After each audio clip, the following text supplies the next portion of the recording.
तारापूर तालुका पंढरपूर येथील औदुंबर कदम यांच्या शेतातील डाळिंब बागेचे नुकसान होऊन औदुंबर कदम यांना जवळपास 40 लाख रुपयांचा फटका बसला आहे।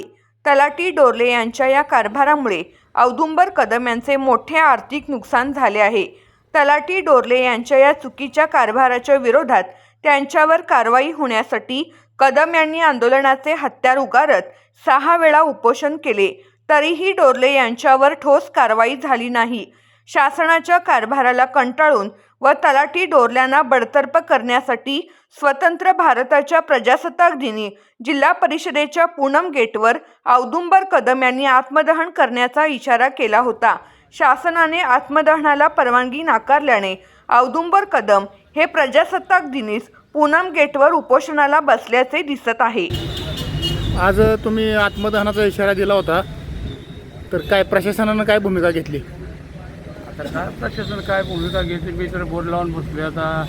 CSR डोरल्यानं तक्रारी अर्ज देऊन बी अर्ज स्वीकारून बी नोंद झाल्यामुळं रस्ता मोडल्यामुळे माझं 40 लाखाचं नुकसान, 40 लाखाच्या पुढे जाय, पण कमीत कमी 40 लाखाचं नुकसान झालं आहे। त्याच्यामुळं 4 वेळा उपोषण केली तर काय शासन दखल घेणार? मग आता शासन दखल घेणार, त्याच्यामुळं मी आता शेवटच्या टोकाचा निर्णय घेतला।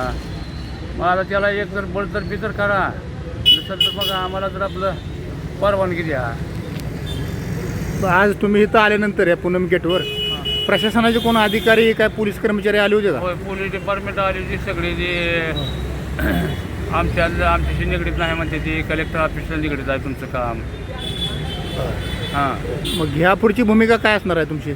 या पुढची आंदोलन चिघळत ठेवणार आहे का संपवणार आहे? शासनानं काय मध्यस्थी वगैरे केली तर? आता शासनानं जर 4-5 उपोषण करून बी शासनानं अजून बी काय माझी भूमिका ठोस घेतली नाही। मग ठोस भूमिका घेतली तर काय अडचण नाही ठोस भूमिका घेतली तर मी शेवटच्या टोकाचा निर्णय घेऊ।